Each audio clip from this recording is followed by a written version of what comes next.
That's reality. And right now, Canada is standing directly in the middle of it. Because in just a matter of days, the United States dropped something that looks less like a policy decision and more like a calculated economic strike. Steel hit with 50% tariffs. Aluminum, another 50%. Automobiles, 25%. And on top of that, forest products getting hammered at the same time. Now pause for a second and think about that. These aren't small industries. These are the backbone of Canada's economy. These are the sectors that support entire cities, entire provinces, and millions of jobs. And they didn't get hit one by one, and they got hit all at once. That's not random. That's pressure. And when that pressure landed, something interesting happened. Canada's Prime Minister, Mark Carney, stepped in front of the cameras and said something that shocked a lot of people. He didn't just criticize the United States. He didn't just call the tariffs unfair. He called the U.S. an economic foe. Let that sink in. This isn't coming from a political opponent. This isn't coming from a commentator. This is coming from the leader of a country that has spent decades building one of the closest economic relationships in the world with the United States. And suddenly, that relationship is being described as a problem. But here's where things get even more interesting. Because Carney didn't just stop at calling out the tariffs, he went further. He admitted something that most leaders avoid saying out loud. He said that Canada's biggest strength, its deep connection to the U.S. economy, has now become its biggest weakness, and that changes everything. Because for years, this relationship worked. It was smooth, it was predictable. Canada exported goods, the U.S. bought them, and both sides benefited. It looked like stability. But what happens when one side suddenly changes the rules overnight? What happens when 75% of your exports depend on one country, and that country decides to apply pressure across every major industry at the same time? That's not just a trade issue anymore. That's a vulnerability. And right now, Canada is being forced to face that reality in real time. Now here's where the story takes a turn. Because when you listen to Carney speak, you can tell he understands the scale of the problem. He repeats the numbers. He emphasizes the tariffs. He calls them violations of trade agreements. He uses strong language. But then something doesn't quite match. Because after all of that, the solution he presents is simple. Adapt. Just think about that for a moment. Adapt to what? Adapt to losing economic leverage overnight? Adapt to watching your core industries take direct hits with no immediate counter strategy? Adapt to a situation where the decisions affecting your economy are being made somewhere else? That's not a plan. That's a reaction. And this is where the real tension begins. Because there's a difference between explaining a crisis and controlling one. Right now, Canada is doing a very good job explaining what's happening. The tariffs are clear. The damage is visible. The dependency is acknowledged. But the question nobody seems to be answering is this. What happens next? Because calling something a violation doesn't remove the damage. It doesn't stop the tariffs. It doesn't protect the industries that are already feeling the pressure. It just confirms that the system that was supposed to protect you isn't working anymore.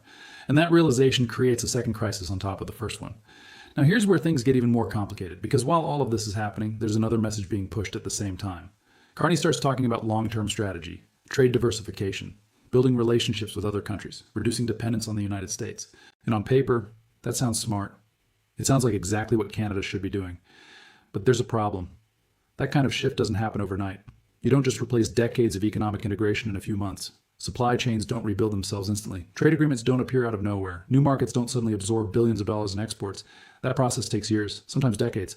So while the long-term idea makes sense, it doesn't solve the short-term crisis. And that creates a gap between the speed of the problem and the speed of the response. Because the tariffs are happening now, the industries are feeling the impact now, the economic pressure is building now, but the solutions being discussed, they belong to a much slower timeline.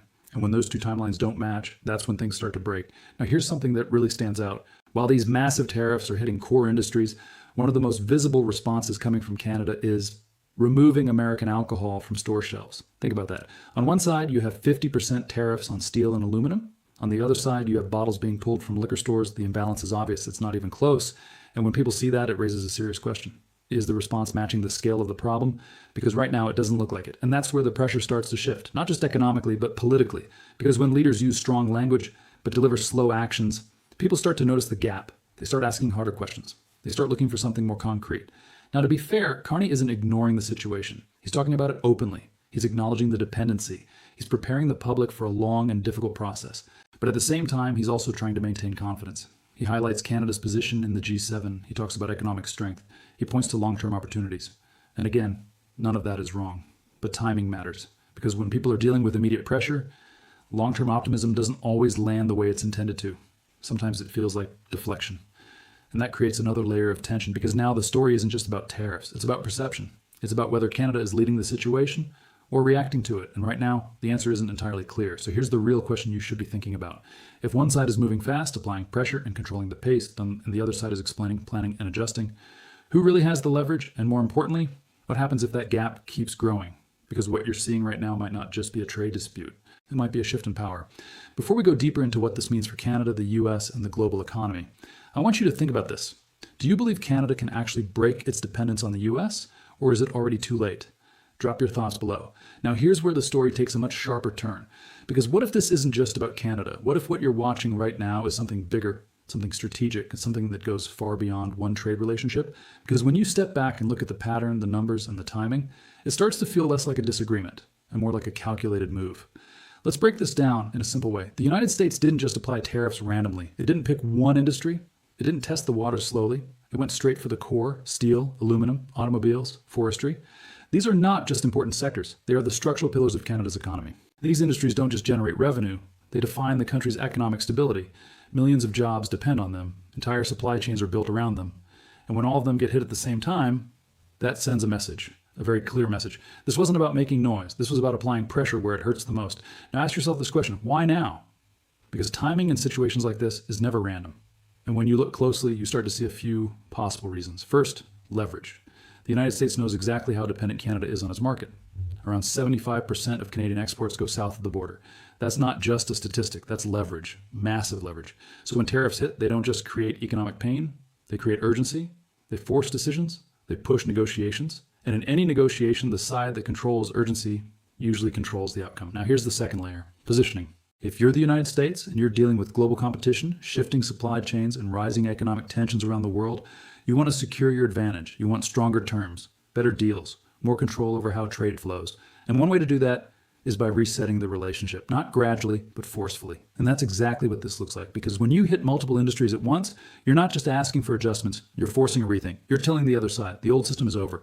Now here's where it gets even more interesting, because while this pressure is being applied, Canada is trying to respond in a very different way. Carney talks about negotiations, he talks about discussions, he talks about long-term strategies. And again, that sounds reasonable, but here's the problem. Negotiations take time, and time is not neutral in this situation. Because while one side is acting fast, the other side is moving slowly, and that difference in speed creates something very important: momentum. Right now, the United States has it, because every day these tariffs stay in place, the pressure builds, companies start adjusting, investors start reacting, supply chains start shifting, and once those changes begin, they're not easy to reverse. So even if negotiations eventually happen, even if some tariffs are reduced or removed later, the damage may already be done, and that's what makes this situation so serious. Now let's talk about something most people are missing. This isn't just economic, this is psychological. Because when a country suddenly realizes that its biggest partner can change the rules overnight, it changes how that country thinks. It changes how businesses plan. It changes how leaders make decisions. And most importantly, it changes trust. For decades, Canada operated under the assumption that its relationship with the United States was stable, predictable, reliable. That assumption is now being challenged. And once that kind of confidence is shaken, it's very hard to rebuild. Now here's where things start to connect globally. Because other countries are watching this, they're paying attention, they're asking themselves, if this can happen to Canada, like one of the closest allies of the United States, what does that mean for everyone else? And that question matters, because global trade is built on relationships, on agreements, on expectations. But when those expectations start to break down, the entire system starts to shift. Countries begin to rethink their dependencies. They start looking for alternatives. They start building new alliances. And slowly, the global map begins to change. Now let's bring this back to Canada. Because while all of this is happening, Carney is pushing the idea of diversification. He's saying Canada needs to expand its trade beyond the United States, and he's right. But here's the reality. That process is extremely difficult. Think about it like this. Canada and the United States are physically connected. Their infrastructure is linked. Their supply chains are deeply integrated. Their industries have grown together for decades. You can't just walk away from that. You can't replace it quickly. Even if Canada signs new trade deals, even if it builds new relationships, it takes time for those relationships to produce real economic results. Years, sometimes generations. And during that time, the pressure doesn't stop. So Canada finds itself in a very difficult position. It knows it needs to change, but it can't change fast enough. And that creates vulnerability. Now here's something else that's important. Carney has started using language that prepares people for a long-term struggle. He talks about adaptation. He references history. He emphasizes resilience. That's not accidental, that's messaging. It's designed to shift expectations, to prepare the public for the idea that this situation isn't going to be resolved quickly. And that tells you something very important. Behind the scenes, they know this is going to take time, a lot of time. But again, that brings us back to the same problem. Time is not on Canada's side right now, because industries don't operate on political timelines. They operate in real time. They feel the impact every day. They make decisions based on current conditions. And if those conditions stay difficult long enough, those decisions become permanent. Factories adjust production, companies relocate, investments move, and once that happens, it's very hard to bring it back. Now here's the key takeaway from everything we've discussed so far. This situation is not just about tariffs, it's about control, it's about leverage. It's about who sets the rules, and who has to follow them. And right now, the balance of power is shifting. But the real question is, where does this go from here? Now let's bring this down from governments, strategies, and global power to something much more real, because behind every tariff, behind every percentage, behind every press conference, there are people.